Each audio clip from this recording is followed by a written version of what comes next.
लोकसभा चुनाव की अगले माह घोषणा हो जाएगी। कह सकते हैं कि लोकसभा चुनाव को लेकर दोनों पार्टियों ने ही अपना दमखम दिखाना शुरू कर दिया है। देखने वाली बात यह होगी कि राजस्थान से विगत 10 वर्षों से भारतीय जनता पार्टी के खाते में लोकसभा की 25 सीटें जा रही हैं।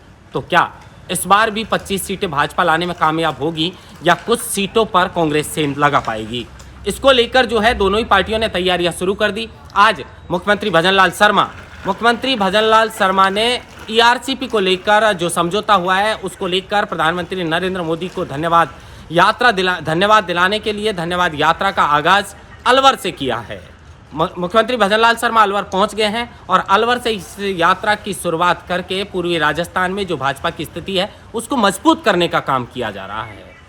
भजनलाल शर्मा ने ट्रैफिक पर रुकने का भी काम शुरू कर दिया। अब यह ट्रैफिक पर रुकने का जो काम शुरू किया है इसकी लोगों में ऐसी जो है खूब तारीफ लोग कर रहे हैं इसको लेकर कि आम आदमी है, आम आदमी का बेटा है और आम आदमी का दर्द समझता है। ट्रैफिक की जो व्यवस्था है उसको सुचारू करने के लिए भजनलाल शर्मा ने कहा है कि 10-15 मिनट तक एक लंबा जाम लग जाता था, उससे निजात पाने के लिए ऐसा कदम उठाया गया। अब देखने वाली बात ये होगी कि क्या लंबे समय तक ये जो व्यवस्था है वो टिक पाती है या नहीं। लेकिन धन्यवाद यात्रा की शुरुआत आज अलवर जिले से हुई है और इसी बीच मुख्यमंत्री भजनलाल शर्मा जो है वो दिल्ली जाएंगे और चर्चा ऐसी है कि दिल्ली में पार्टी के बड़े नेताओं के साथ मुख्यमंत्री भजनलाल शर्मा की मुलाकात होगी और लोकसभा चुनाव को लेकर चर्चा होगी।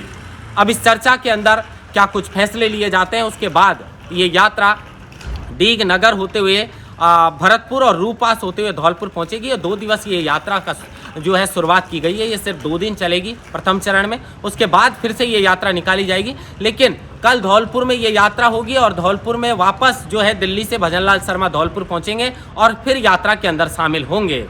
लेकिन बड़ी बात यह है कि दोनों ही पार्टियों ने अपना दमखम दिखाना शुरू कर दिया। ईआरसीपी को लेकर भाजपा धन्यवाद यात्रा निकालना जो है प्रारंभ कर चुकी है। तो दूसरी तरफ गोविंद सिंह डोटासरा का कहना है कि मध्य प्रदेश के अंदर 3 डैम पहले से ही बन चुके हैं और ईआरसीपी के नाम से सिर्फ जनता के साथ धोखा किया जा रहा है। जो 3 डैम में पानी जाने के बाद जो पानी बचेगा उस बचे हुए पानी पर यह समझौता हुआ है। तो ऐसे में इससे ज़्यादा जनता को फायदा नहीं होगा, ये कांग्रेस के प्रदेश अध्यक्ष गोविंद सिंह डोटासरा का कहना है। लेकिन ईआरसीपी राजस्थान कैनाल प्रोजेक्ट है, पूर्वी राजस्थान नहर परियोजना, इसके माध्यम से अगर पानी आता है 5 वर्ष के अंदर तो पूर्वी राजस्थान के जो किसान हैं उन किसानों के लिए बड़ी खुशखबरी है, क्योंकि किसानों की जो सूखी हुए खेत हैं आपको दूर दूर तक बंजर नजर आते हैं, उनमें फिर से हरियाली आएगी। तो ऐसे में भाजपा इसका फ़ायदा उठाना चाहती है और इसका फ़ायदा उठाने के लिए भाजपा ने धन्यवाद यात्रा निकालना प्रारंभ कर दिया है।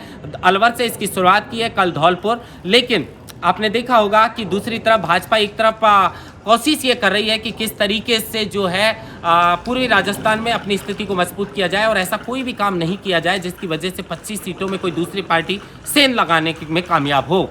लेकिन कांग्रेस में आपने देखा होगा कि जब दौसा में सभा हुई थी तो अब कांग्रेस को क्या सचिन पायलट की फिर से याद आने लगी है।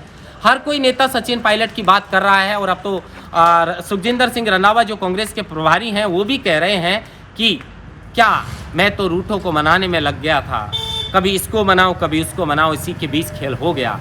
लेकिन मुरारीलाल मीणा ने कहा है कि अगर सचिन पायलट से पूछकर टिकट दिया जाता है और सचिन पायलट अगर पत्थर के भी तिलक लगा देंगे तो वो भी चुनाव जीत कर आ जाएगा। क्यों याद आ रही है सचिन पायलट की?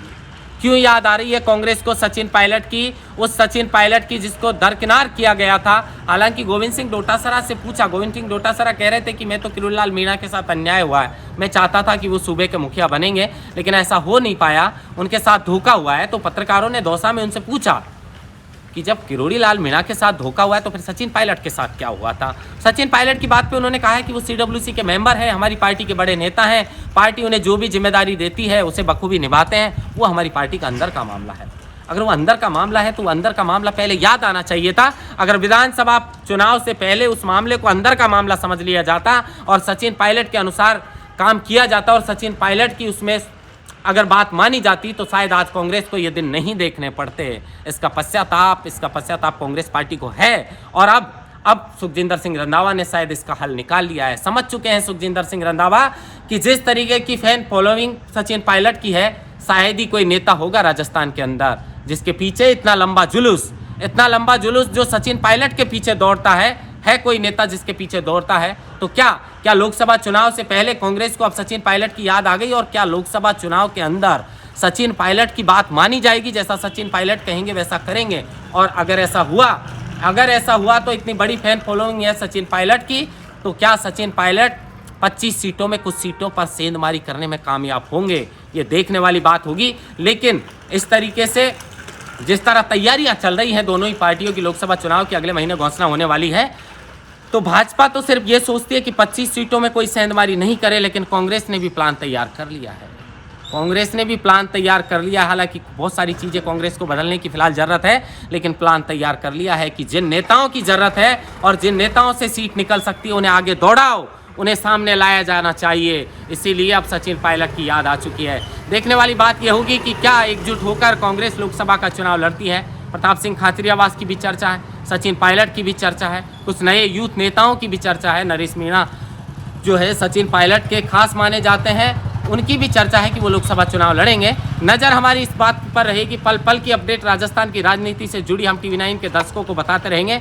नज़र हमारी इस बात पर रहेगी कि लोकसभा चुनाव में कांग्रेस कितनी सीटों पर सेंधमारी लगाने में कामयाब हो पाती है, कितनी लोकसभा की सीटें कांग्रेस निकाल पाती है। और भाजपा जिस तरीके से धन्यवाद यात्रा निकाल रही है, जिस तरीके से दमखम मोदी के नाम पर और कमल के फूल के नाम पर विधानसभा का चुनाव भाजपा ने लड़ा और जीत दर्ज की, क्या लोकसभा में फिर से 25 सीट निकालने में भाजपा कामयाब हो पाती है या फिर नहीं। महेंद्र बासोटा, TV9 जयपुर।